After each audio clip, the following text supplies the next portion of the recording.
Mysteries await just a page away.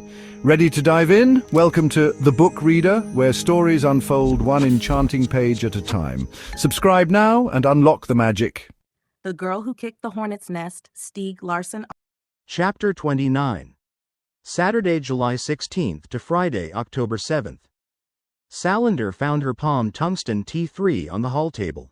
Next to it were her car keys and the shoulder bag she had lost when London attacked her outside the door to her apartment building on Lundagaten.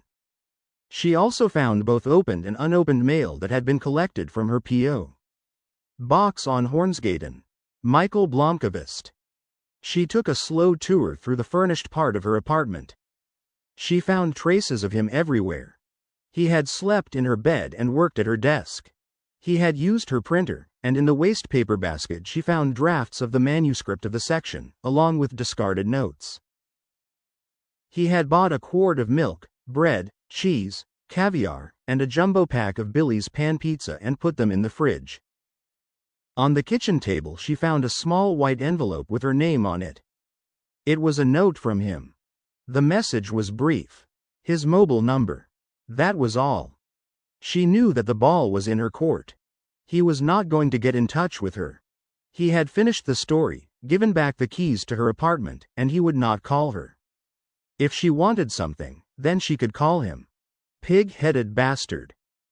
She put on a pot of coffee, made 4 open sandwiches, and went to sit in her window seat to look out towards Djurgården. She lit a cigarette and brooded. It was all over, and yet now her life felt more claustrophobic than ever. Miriam Wu had gone to France. It was my fault that you almost died.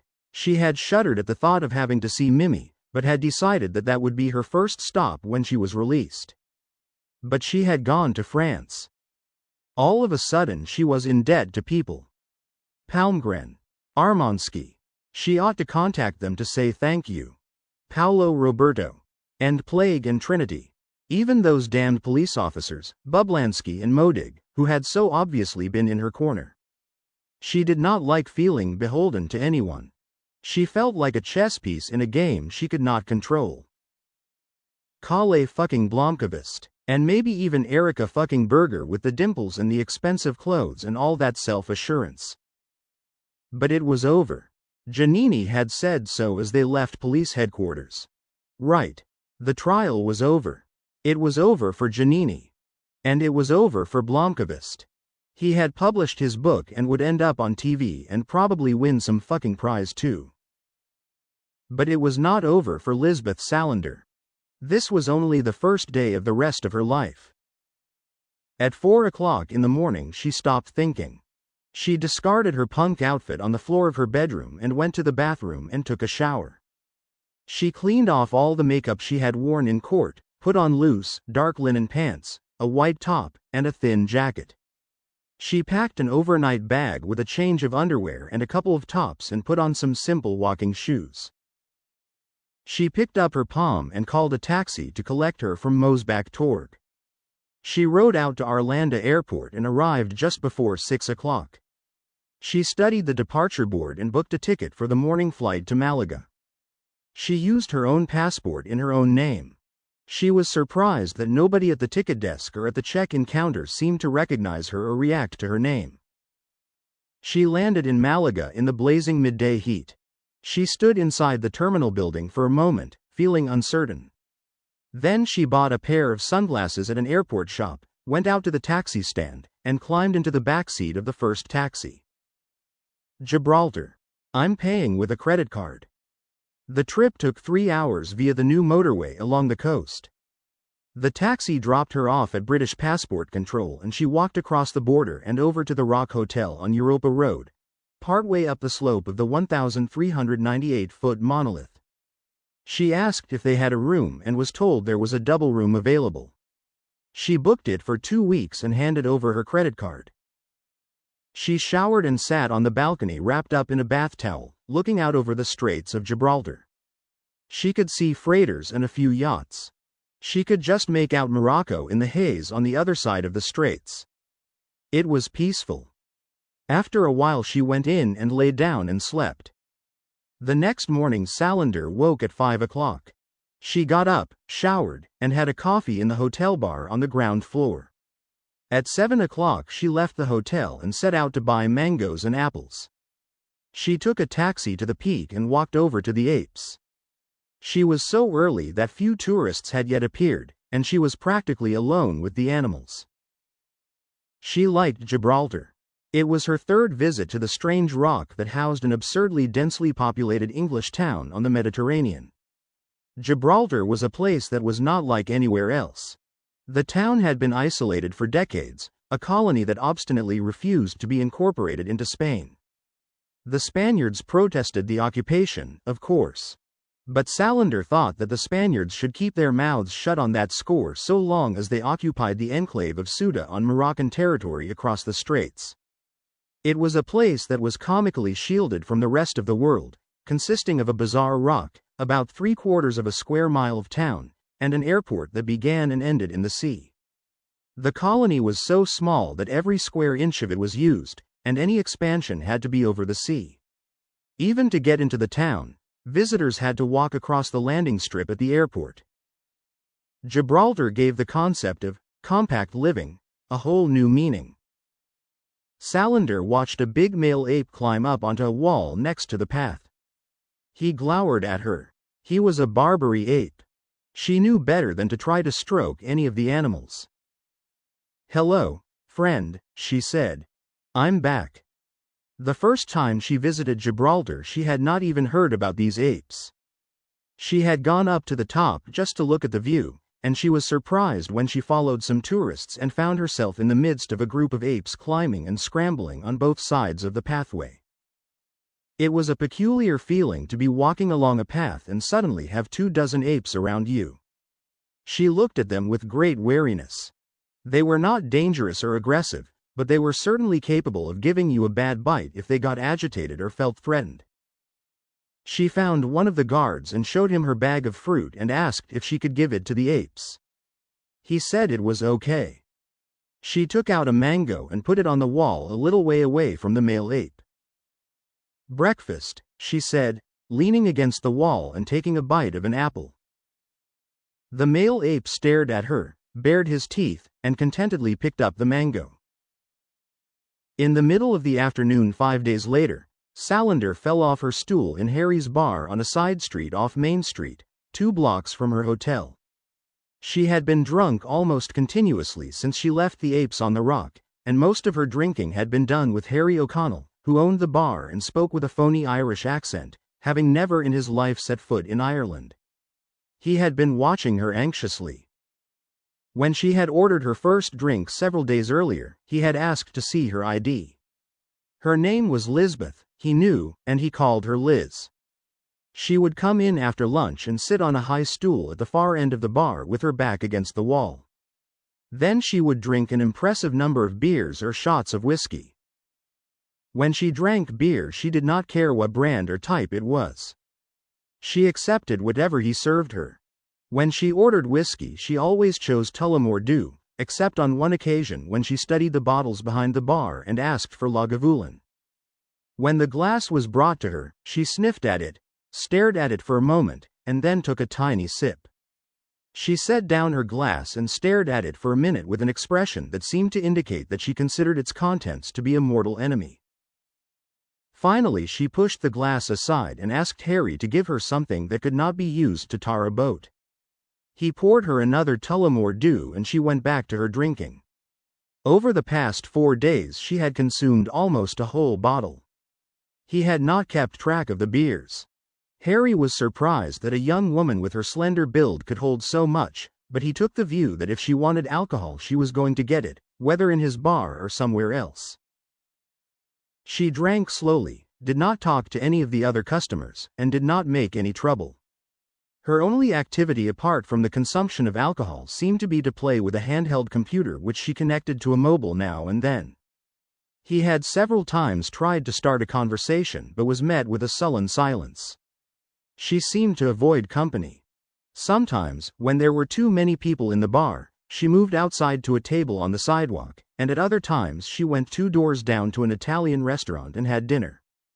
Then she would come back to Harry's and order another Tullamore Dew. She usually left the bar at around 10 o'clock and made her way unsteadily off, always to the north. Today she had drunk more and at a faster rate than on the other days, and Harry had kept a watchful eye on her. When she had put away 7 glasses of Tullamore Dew in a little over 2 hours, he decided not to give her any more. It was then that he heard the crash as she fell off the bar stool. He put down the glass he was drying and went around the counter to pick her up. She seemed offended. "I think you've had enough, Liz," he said. She looked at him, bleary-eyed. "I believe you're right," she said in a surprisingly lucid voice. She held on to the bar with one hand as she dug some notes out of her top pocket and then wobbled off towards the door. He took her gently by the shoulder. "Hold on a minute. Why don't you go to the toilet and throw up the last of that whiskey and then sit at the bar for a while? I don't want to let you go in this condition." She did not object when he led her to the toilet. She stuck her fingers down her throat. When she came back out to the bar, he had poured her a large glass of club soda. She drank the whole glass and burped. He poured her another. "You're going to feel like death in the morning," Harry said. She nodded. "It's none of my business, but if I were you I'd sober up for a couple of days." She nodded. Then she went back to the toilet and threw up again. She stayed at Harry's bar for another hour, until she looked sober enough to be turned loose. She left the bar on unsteady legs, walked down to the airport, and followed the shoreline around the marina. She walked until after 8 o'clock, when the ground at last stopped swaying under her feet. Then she went back to the hotel.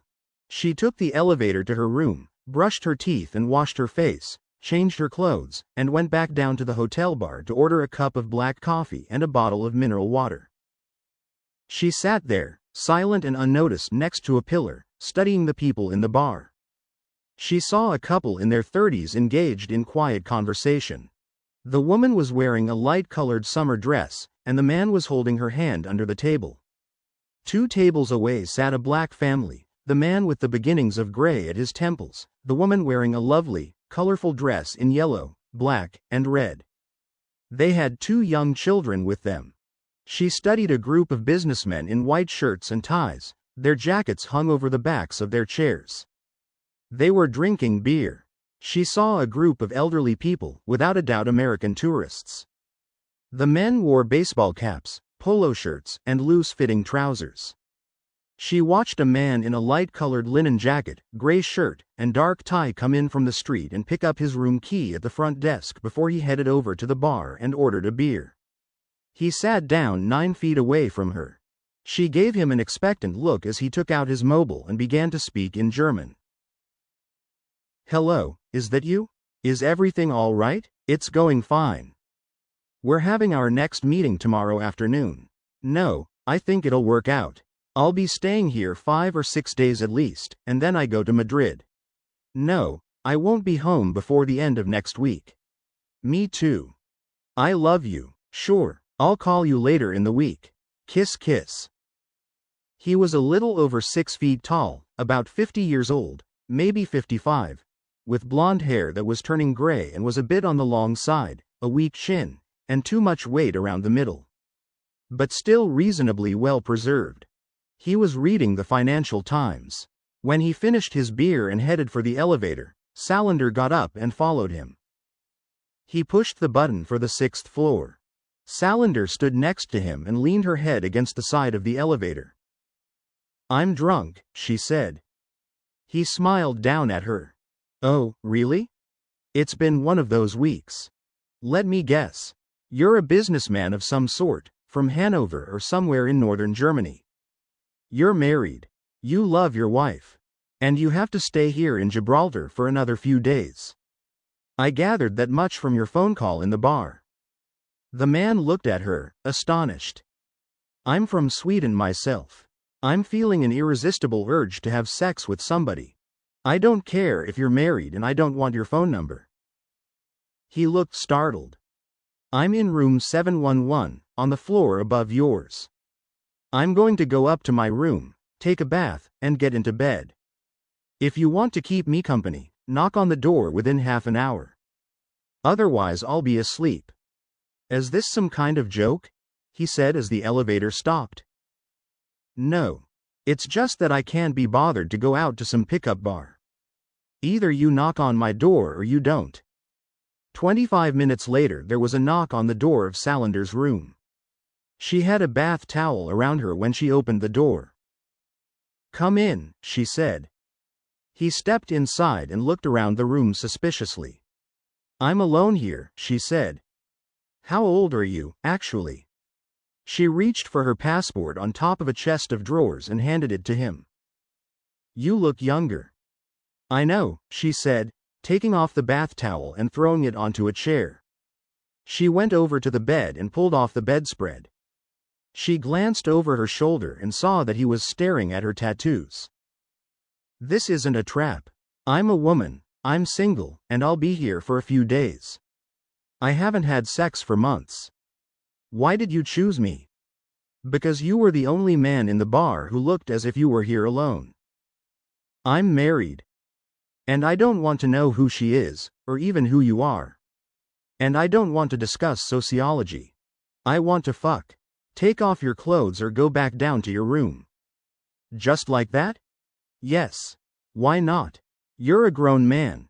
You know what you're supposed to do. He thought about it for all of 30 seconds. He looked as if he was going to leave.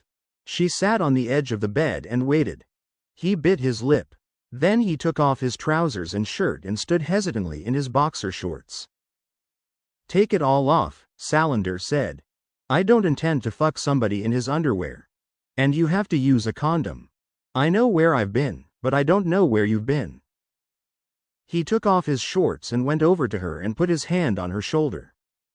Salander closed her eyes when he bent down to kiss her. He tasted good.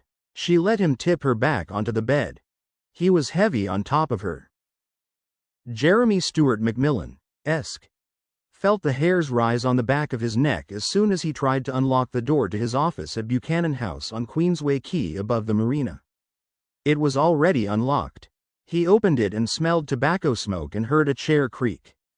It was just before 7 o'clock, and his first thought was that he had surprised a burglar. Then he smelled the coffee from the machine in the kitchenette. After a couple of seconds he stepped hesitantly over the threshold and walked down the hall to look into his spacious and elegantly furnished office. Salander was sitting in his desk chair with her back to him and her feet on the windowsill. His PC was turned on. Obviously she had not had any problem cracking his password. Nor had she had any problem opening his safe. She had a folder with his most private correspondence and bookkeeping on her lap. Good morning, Miss Salander, he said at last. Ah, there you are, she said. There's freshly brewed coffee and croissants in the kitchen. Thanks, he said, sighing in resignation. He had, after all, bought the office with her money and at her request, but he had not expected her to turn up without warning. What's more, she had found and apparently read a gay porn magazine that he kept hidden in a desk drawer. So embarrassing. Or maybe not. When it came to Salander, he felt that she was the most judgmental person he had ever met. But she never once raised an eyebrow at people's weaknesses. She knew that he was officially heterosexual, but his dark secret was that he was attracted to men. Since his divorce 15 years ago, he had been making his most private fantasies a reality. It's funny, but I feel safe with her. Since she was in Gibraltar anyway, Salander had decided to visit MacMillan, the man who handled her finances. She had not been in touch with him since just after the new year, and she wanted to know if he had been busy ruining her ever since. But there had not been any great hurry, and it was not for him that she had gone straight to Gibraltar after her release. She did it because she felt a burning desire to get away from everything, and in that respect Gibraltar was an excellent choice. She had spent almost a week getting drunk, and then a few days having sex with the German businessman, who eventually introduced himself as Dieter. She doubted it was his real name but had not bothered to check. He spent the days sitting in meetings and the evenings having dinner with her before they went back to his or her room. He was not at all bad in bed, Salander thought, although he was a bit out of practice and sometimes needlessly rough. Dieter seemed genuinely astonished that on sheer impulse she had picked up an overweight German businessman who was not even looking for it.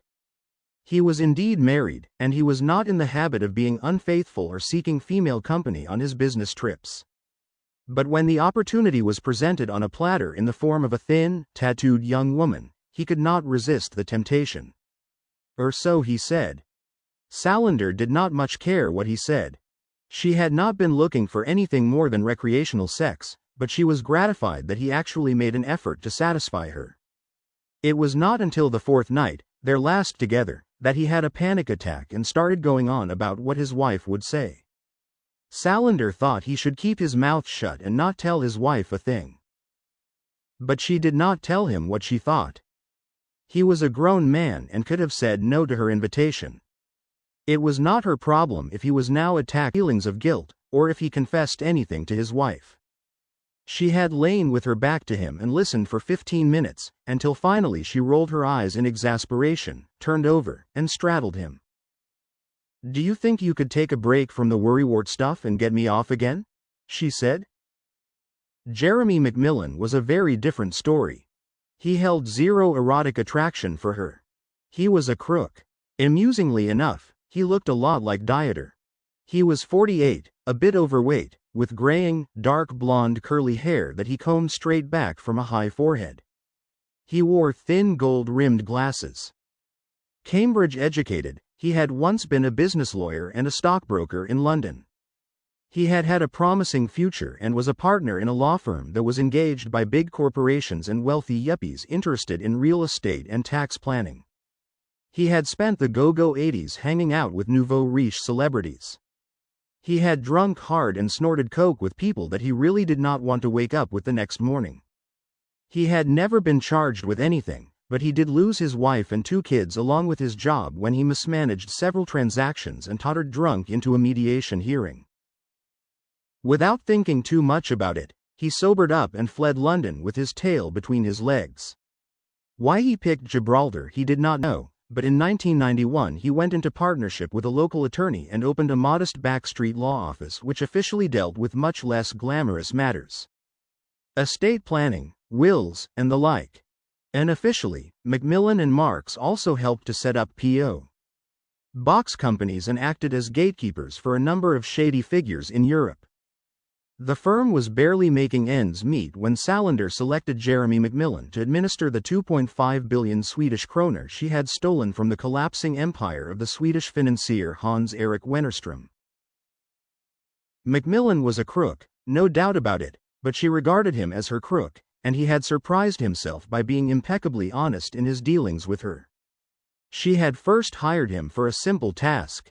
For a modest fee he had set up a string of P.O. box companies for her to use. She put $1 million into each of them. She had contacted him by telephone and had been nothing more than a voice from afar. He never tried to discover where the money came from. He had done what she asked and took a 5% commission. A little while later she had transferred a large sum of money that he was to use to set up a corporation, Wasp Enterprises, which then acquired a substantial apartment in Stockholm. His dealings with Salander were becoming quite lucrative, even if still on a modest scale. 2 months later she had paid a visit to Gibraltar. She had called him and suggested dinner in her room at the Rock Hotel, which was if not the biggest hotel in Gibraltar, then certainly the most famous. He was not sure what he had expected, but he could not believe that his client was this doll-like girl who looked as if she were in her early teens. He thought he was the butt of some outlandish practical joke. He soon changed his mind. The strange young woman talked with him impersonally, without ever smiling or showing any warmth. Or coolness, for that matter. He had sat paralyzed as, over the course of a few minutes, she obliterated the professional facade of sophisticated respectability that he was always so careful to maintain. "What is it that you want?" he had asked. "I've stolen a sum of money," she replied with great seriousness. "I need a crook who can administer it." He had stared at her, wondering whether she was deranged, but politely he played along. She might be a possible mark for a con game that could bring in a small income. Then he had sat as if struck by lightning when she explained whom she had stolen the money from, how she'd done it, and what the amount was. The Wennerstrom affair was the hottest topic of conversation in the world of international finance. I see. The possibilities flew through his head. You're a skilled business lawyer and stockbroker. If you were an idiot, you would never have gotten the jobs you did in the 80s. However, you behaved like an idiot and managed to get yourself fired. He winced. In the future, I will be your only client.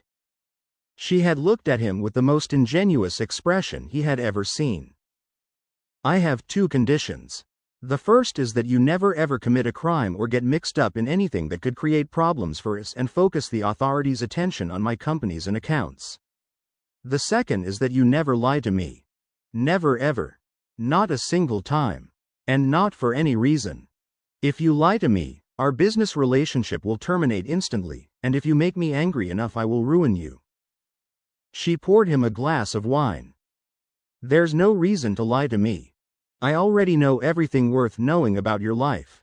I know how much you make in a good month and how much in a bad month. I know how much you spend. I know that you never really have enough money. I know that you owe £120,000 in both long-term and short-term debts, and that you always have to take risks and skim some money to make the loan payments. You wear expensive clothes and try to keep up appearances, but in reality you've gone to the dogs and haven't bought a new sports jacket in several months. But you did take an old jacket in to have the lining mended 2 weeks ago. You used to collect rare books but have been gradually selling them off. Last month you sold an early edition of Oliver Twist for £760. She stopped talking and fixed him with her gaze. He swallowed hard. Last week you actually made a killing. A quite clever fraud perpetrated against that widow you represent. You robbed her of £6,000, which she'll probably never miss. How the hell do you know that? I know that you were married, that you have 2 children in England who don't want to see you, and that you've taken the big leap since your divorce and now have primarily homosexual relationships. You're probably ashamed of that and avoid the gay clubs, and you avoid being seen in town with any of your male friends. You regularly cross the border into Spain to meet men. MacMillan was shaken to the core. And he was suddenly terrified. He had no idea how she had come by all this information, but she knew enough to destroy him. And I'm only going to say this one time. I don't give a shit who you have sex with. It's none of my business. I want to know who you are, but I will never use what I know. I won't threaten you or blackmail you. MacMillan was no fool. He was perfectly aware, of course, that her knowledge of all that information about him constituted a threat. She was in control. For a moment he considered picking her up and throwing her over the edge of the terrace, but he restrained himself. He had never in his life been so scared. "What do you want?" he managed to say. "I want to have a partnership with you. You will bring to a close all the other business you're handling and will work exclusively for me. You will make more money from my company than you could ever dream of making any other way." She explained what she required him to do, and how she wanted the arrangements to be made. "I want to be invisible," she said. "And I want you to take care of my affairs. Everything has to be legitimate. Whatever money I make on my own will not have any connection to our business together." "I understand. You have 1 week to phase out your other clients and put a stop to all your little schemes." He also realized that he had been given an offer that would never come around again. He thought about it for 60 seconds and then accepted. He had only one question. "How do you know that I won't swindle you?" "Don't even think about it. You'd regret it for the rest of your miserable life." He had no reason to cook the books. Salander had made him an offer that had the potential of such a silver lining that it would have been idiotic to risk it for bits of change on the side. As long as he was relatively discreet and did not get involved in any financial chicanery, his future would be assured. Accordingly, he had no thought of swindling Ms. Salander. So he went straight, or as straight as a burned-out lawyer who was administering an astronomical sum of stolen money could go. Salander was simply not interested in the management of her finances. MacMillan's job was to invest her money and see to it that there were funds to cover the credit cards she used. She told him how she wanted her finances to be handled. His job was to make sure it was done. A large part of the money had been invested in gilt-edged funds that would provide her with economic independence for the rest of her life, even if she chose to live it recklessly and dissolutely. It was from these funds that her credit card bills were paid. The rest of the money he could play with and invest as he saw fit, provided that he did not invest in anything that might cause problems with the police in any way. She forbade him to engage in stupid petty crimes and cheap con games which, if he was unlucky, might prompt investigations which in turn could put her under scrutiny. All that remained was to agree on how much he would make on the transactions. "I'll pay you £500,000 as a retainer. With that you can pay off all your debts and have a good deal left over. After that you'll earn money for yourself. You will start a company with the two of us as partners. You get 20% of all the profits generated. I want you to be rich enough that you won't be tempted to cheat, but not so rich that you won't make an effort." He had started his new job on February 1st the year before. By the end of March he had paid off all his debts and stabilized his personal finances. Salander had insisted that he make cleaning up his own affairs a priority so that he would be solvent. In May he dissolved the partnership with his alcoholic colleague George Marks. He felt a twinge of conscience towards his former partner, but getting Marks mixed up in Salander's business was out of the question. He discussed the matter with Salander when she returned to Gibraltar on another unheralded visit in early July and discovered that MacMillan was working out of his apartment instead of from the office he had previously occupied. "My partner's an alcoholic and wouldn't be able to handle this. And he would be an enormous risk factor. At the same time, 15 years ago he saved my life when he took me into his business." She pondered this for a while as she studied MacMillan's face. "I see. You're a crook who's loyal. That could be a commendable quality. I suggest you set up a small account that he can play around with. See to it that he makes a couple of thousand a month so he gets by. Is that okay with you?" She nodded and looked around his bachelor pad. He lived in a studio apartment with a kitchen nook on one of the alleys near the hospital. The only pleasant thing about the place was the view. On the other hand, it was a view that was hard to avoid in Gibraltar. "You need an office and a nicer place to live," she said. "I haven't had time," he said. Then she went out and found an office for him, choosing a 1,400 square foot place with a little balcony facing the sea in Buchanan House on Queensway Quay, which was definitely upmarket in Gibraltar. She hired an interior decorator to renovate and furnish it. MacMillan recalled that while he had been busy shuffling papers, Salander had personally supervised the installation of an alarm system, computer equipment, and the safe that she had already rummaged through by the time he entered the office that morning. "Am I in trouble?" he said. She put down the folder with the correspondence she had been perusing. "No, Jeremy. You're not in trouble." "That's good," he said as he poured himself some coffee. "You have a way of popping up when I least expect it." "I've been busy lately. I just wanted to get an update on what's been happening.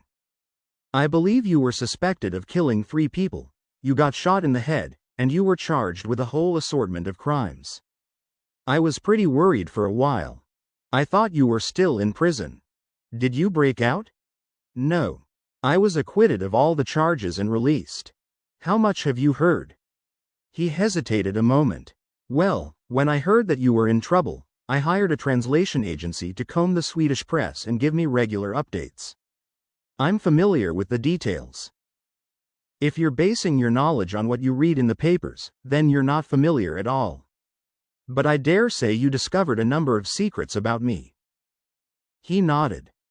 "What's going to happen now?" he said. She gave him a surprised look. "Nothing. We keep on exactly as before. Our relationship has nothing to do with my problems in Sweden. Tell me what's been happening since I've been away. Have you been doing all right?"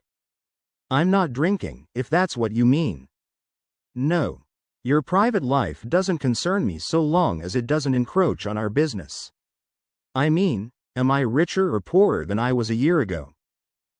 He pulled out the guest chair and sat down. Somehow it did not matter to him that she was sitting in his chair. You turned over 2.5 billion Swedish kroner to me. We put 200 million into personal funds for you. You gave me the rest to play with. And? Your personal funds haven't grown by much more than the amount of interest. I could increase the profit if. I'm not interested in increasing the profit. Okay. You've spent a negligible amount. The principal expenses have been the apartment I bought for you and the fund you started for that lawyer Palmgren. Otherwise you've just had normal expenses. The interest rate has been favorable. You're running about even. Good. The rest I invested. Last year we didn't make very much. I was a little rusty and spent the time learning the market again. We've had expenses. We didn't really start generating income until this year. Since the start of the year we've taken about $7 million. That is. Of which 20% goes to you. Of which 20% goes to me. Are you satisfied with that? I've made more than $1 million in 6 months. Yes, I'm satisfied. You know, you shouldn't get too greedy. You can cut back on your hours when you're satisfied. Just make sure you spend a few hours on my affairs every so often. $10 million, he said. Excuse me? When I get 10 million together I'll pack it in. It was good that you turned up in my life. We have a lot to discuss. Fire away. He threw up his hands. This is so much money that it scares the shit out of me. I don't know how to handle it. I don't know the purpose of the company besides making more money. What's all the money going to be used for? I don't know. Me neither. But money can become an end in itself. It's crazy. That's why I've decided to call it quits when I've earned 10 million for myself. I don't want the responsibility any longer. Fair enough. But before I call it a day, I want you to decide how this fortune is to be administered in the future. There has to be a purpose and guidelines and some kind of organization that can take over. It's impossible to conduct business this way. I've divided up the sum into long-term fixed investments, real estate, securities, and so forth. There's a complete list on the computer. I've read it. The other half I've put into speculation, but it's so much money to keep track of that I can't keep up. So I set up an investment company on Jersey. At present you have 6 employees in London. 2 talented young brokers and some clerical staff. Yellow Ballroom Limited? I was wondering what that could be. Our company. Here in Gibraltar I've hired a secretary and a promising young lawyer. They'll be here in half an hour, by the way. I know. Molly Flint, 41, and Brian Delaney, 26. Do you want to meet them? No. Is Brian your lover? What? No. He looked shocked. I don't mix. Good. By the way, I'm not interested in young guys, inexperienced ones, I mean. No, you're more attracted to men with a tough attitude than to some snot-nosed kid. It's none of my business. But, Jeremy. Yes? Be careful. Salander had not planned to stay in Gibraltar for more than 2 weeks. Just long enough, she thought, to get her bearings. But she suddenly discovered that she had no idea what she was going to do or where she should go. She stayed for 3 months. She checked her email once a day and replied promptly to messages from Janini on the few occasions her lawyer got in touch. She did not tell her where she was. She did not answer any other email. She still went to Harry's bar, but now she came in only for a beer or 2 in the evenings. She spent large parts of her days at the Rock Hotel, either on her balcony or in bed. She got together with a 30-year-old Royal Navy officer, but it was a one-night stand and all in all an interesting experience. She was bored. Early in October she had dinner with MacMillan. They had met up only a few times during her stay. It was dark and they drank a fruity white wine and discussed what they should use her billions for. And then he surprised her by asking what was upsetting her. She studied his face for a long time and pondered the matter. Then she, just as surprisingly, told him about her relationship with Miriam Wu, and how Mimi had been beaten and almost killed. And she, Lisbeth, was to blame. Apart from one greeting sent by way of Janini, Salander had not heard a word from Mimi. And now she was in France. MacMillan listened in silence. "Are you in love with her?" he said at last. Salander shook her head. "No. I don't think I'm the type who falls in love. She was a friend.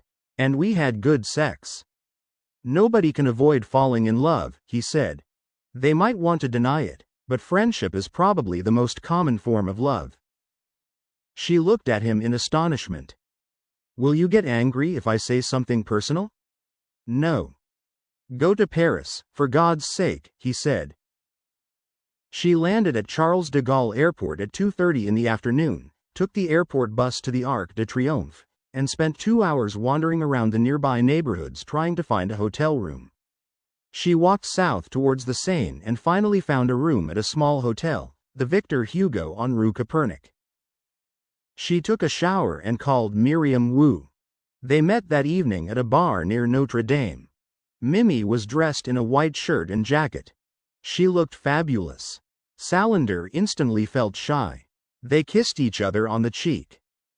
"I'm sorry I haven't called, and that I didn't come to the trial," Mimi said. "That's okay. The trial was behind closed doors anyway. I was in the hospital for 3 weeks, and then it was chaos when I got home to Lundagen. I couldn't sleep. I had nightmares about that bastard Niederman. I called my mother and told her I wanted to come here, to Paris." Salander said she understood. "Forgive me," Mimi said. "Don't be such an idiot. I'm the one who's come here to ask you to forgive me." "For what?" "I wasn't thinking. It never occurred to me that I was putting you in such danger by turning over my old apartment to you. It was my fault that you were almost murdered. You'd have every right to hate me." Mimi looked shocked. "Lisbeth, I never even gave it a thought. It was Ronald Niederman who tried to murder me, not you." They sat in silence for a while. "All right," Salander said finally. "Right," Mimi said. "I didn't follow you here because I'm in love with you," Salander said. Mimi nodded. "We had great sex, but I'm not in love with you." "Lisbeth, I think. What I wanted to say was that I hope you, damn." "What?" "I don't have many friends. Ellipsis quote." Mimi nodded. "I'm going to be in Paris for a while. My studies at home were a mess, so I signed up at the university here instead. I'll probably stay at least 1 academic year. After that I don't know. But I'm going to go back to Stockholm. I'm still paying the service charges on Lundagen and I mean to keep the apartment. If that's okay with you. It's your apartment. Do what you want with it." "Lisbeth, you're a very special person," Mimi said. "I'd still like to be your friend." They talked for 2 hours. Salander did not have any reason to hide her past from Miriam Wu. The Zalachenko business was familiar to everyone who had access to a Swedish newspaper, and Mimi had followed the story with great interest. She gave Salander a detailed account of what had happened in Nykvarn the night Paolo Roberto saved her life. Then they went back to Mimi's student lodgings near the university. And that marks the end of the current chapter. Thank you for listening to The Book Reader. Stay tuned for the next episode tomorrow. Please subscribe for updates.